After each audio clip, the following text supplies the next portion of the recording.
నమస్తే, welcome to our channel. మీ అందరికీ సుపరిచితులు, మనకేంటంటే వంటింటి నేస్తం అంటూ ఉంటారు కదా, మధుసూదన్ శర్మ గారు. సో ఈ రోజు మనకి డయాబెటిక్ విషయంలో, సో అంటే సార్ షుగర్ బాదం అని చెప్పేసి అంటూ ఉంటారు.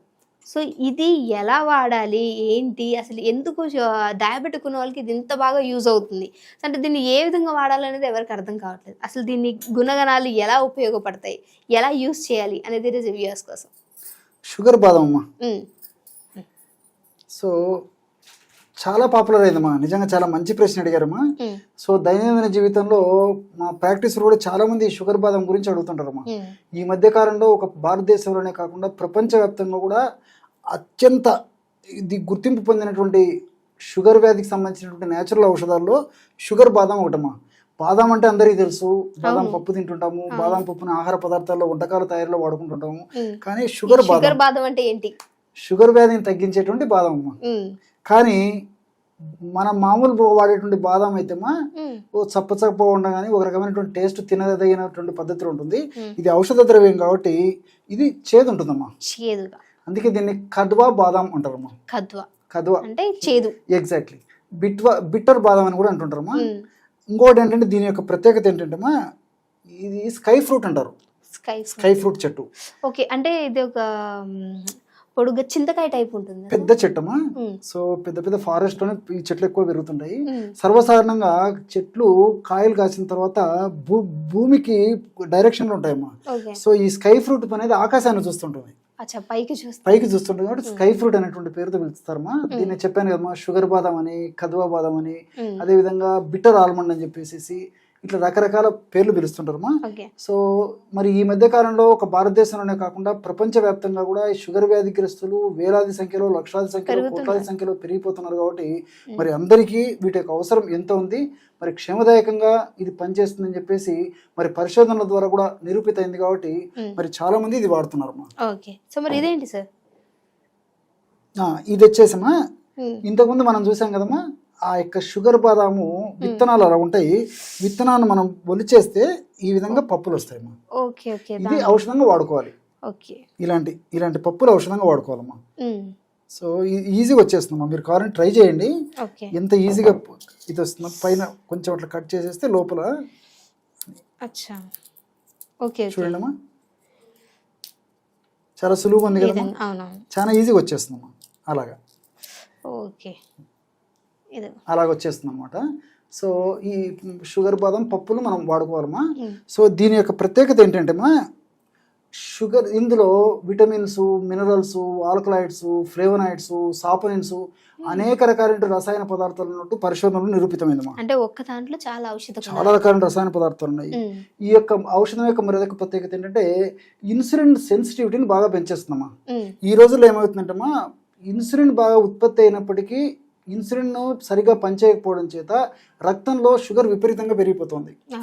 సో పరీక్ష చేసేసరికి బ్లడ్ షుగర్ విపరీతంగా ఉంటుందమ్మా. సో ఇన్సులిన్ రెసిస్టెన్స్ వచ్చి ఉంటుంది. సో ఈ యొక్క ఔషధం ఏం చేస్తుందంటమ్మా, ఇన్సులిన్ సమర్థవంతంగా పనిచేసేందుకు ఈ షుగర్ బాదంలో ఉన్నటువంటి వివిధ రకాల సాపనిన్స్ లాంటి రసాయన పదార్థాలు ఉపయోగపడతాయి. రెండవది ఇన్సులిన్ బాగా ఉత్పత్తి అయ్యేందుకు కూడా ఇది ఉపయోగపడుతుందమ్మా. చెప్తానమ్మా. ఇన్సులిన్ బాగా ఉత్పత్తి అవుతుంది, ఉత్పత్తి అయినటువంటి ఇన్సులిన్ బాగా పనిచేస్తుంది. సో ఇలా మల్టిపుల్ బెనిఫిట్స్ దీనికి ఉంటాయమ్మా. ఇంకొకటి, ఆధునిక కృత్రిమ రసాయన ఔషధాల యొక్క డోస్ బాగా తగ్గించవచ్చు. వాటి యొక్క సైడ్ ఎఫెక్ట్స్ కూడా తీసుకుంటున్న దాన్ని ఇది తగ్గిస్తుంది, సైడ్ ఎఫెక్ట్స్ వాటి యొక్క సైడ్ ఎఫెక్ట్స్ తగ్గిస్తుంది. అదే విధంగా షుగర్ వ్యాధి వల్ల భవిష్యత్తులో వచ్చేటువంటి అనేక రకాలైన కాంప్లికేషన్స్ రాకుండా ఉండేందుకు కూడా ఇది అయిపోతుందమ్మా.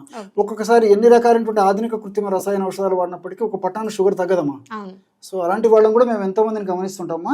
ఈ షుగర్ బాదాము వాళ్ళ డాక్టర్లు సూచించిన మేరకు వాళ్ళు చెప్పినటువంటి పద్ధతిలో ఇంగ్లీష్ మందులు వాడుకుంటూ ఈ యొక్క షుగర్ బాదాన్ని వాడుకోవడం వల్ల చాలా త్వరగా మరి షుగర్ కంట్రోల్కి వస్తుంది. షుగర్ ఎప్పుడైతే కంట్రోల్కి వస్తుందో మనం డాక్టర్ వద్దకు వెళ్ళినప్పుడు వాళ్ళు పరీక్ష చేసేసి ఆటోమేటిక్గా న్యాచురల్ గానే ఆధునిక కృత్రిమ రసాయన ఔషధాల డోసు కూడా తగ్గిస్తారమ్మా. సో దానివల్ల సైడ్ బెనిఫిట్స్ ఉంటాయి అనమాట, ఎక్కువ సైడ్ ఎఫెక్ట్స్ లేకుండా. సో ఈ విధంగా మల్టీ పర్పస్ గా ఇది ఉపయోగపడుతుందమ్మా. సో ఇంతవరకు జరిగినటువంటి పరిశోధనలో రోజు రెండిటికి మించి వాడకూడదని చెప్పేసి పరిశోధనలు తెలిసిందమ్మా. ఓకే. నాకేదో షుగర్ తగ్గాలి, నాకు గంటలు తగ్గాలి, నిమిషాలు తగ్గాలని చెప్పేసి ఎక్కువ మాత్రం వాడకూడదమ్మా. ఓకే. సో ఇది కూడా చాలా శక్తివంతమైన ఔషధం కాబట్టి పరిశోధకులు, పరిశోధన చేసినటువంటి వాళ్ళు, మేధావులు, శాస్త్రజ్ఞులు మరి దీర్ఘకాలం పాటు పరిశోధన చేసి ఆ పరిశోధనల సారాంశం మనకు తెలియజేశారు కాబట్టి మ్యాక్సిమం రోజు ఉదయం ఒకటి సాయంత్రం వరకు వాడుకోవచ్చు ఒకటి. జస్ట్ నార్మల్ తినేయడం అంతేమ్మా. సో మిగతా షుగర్ మందులు అయితే క్యాప్సూల్స్ అను, టాబ్లెట్స్ అను, సిరప్స్ అను, లిక్విడ్స్ అను ఏదో ఒక రూపంలో వాడుకోవాలమ్మా, రకరకాల పిల్స్ అను. సో ఇది ఏం లేదమ్మా, కేవలం మనం షుగర్ బాదం తెచ్చుకొని పైన పొట్టు తీసేసి ఈ విధంగా ఇలా పొట్టు తీసేసి ఈ విధంగా తయారు చేసుకుని రోజు ఒకటమ్మా. సో ఇది చాలా చేదు ఉంటుందమ్మా. సో అంగిట్లో వేసేసుకొని నీళ్ళు తాగేసే. సో ఇంకోటి అంటే నమనాల్సిన వద్దమ్మా, నమిలిన ఏం కాదు, చేదుకు భరించలేరమ్మా. సో అంగిట్లో వేసేసుకొని నీళ్ళు తాగేసేయాలి. ఇంకోటి ఏంటంటమ్మా, ఇప్పుడు ఇలా టచ్ చేశారు కదమ్మా, నేను టచ్ చేశాను, మీరు కూడా టచ్ చేశారు, నాలుక మీద పెట్టుకోండి అమ్మా, ఎంత చేదు ఉంటుందో చూడండి. సో భగవంతుడు ఎంత శక్తిని ప్రసాదించాడు చూడమ్మా దీంట్లో. కాకరకాయ మించిన చాలా చేదు, షుగర్ కు చాలా శక్తివంతంగా పనిచేస్తుంది అనమాట. సో అంత చేదు ఉంటుందమ్మా. అందుకే దీన్ని కదవా బాదం, బిటర్ బాదం అని చెప్పేసి చెప్తుంటారు. సో అందుకే నమలగలిగినటువంటి వాళ్ళైతే నమలొచ్చమ్మా. కష్టం ఉంటుంది.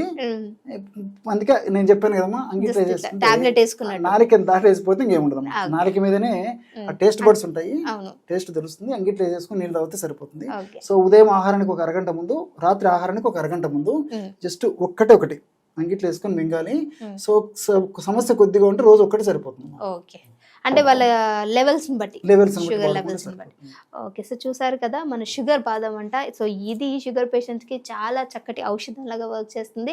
సో మరి ఇది మీకు తెలిస్తే, ఒకవేళ ఈ మెడిసిన్ గురించి తెలిస్తే కూడా కామెంట్ చేయండి. తెలియకపోతే వాడాలి అనుకుంటే డాక్టర్ని సంప్రదించి ఎలా వాడాలి అనేది మేము ఆల్రెడీ చెప్పేశారు సార్.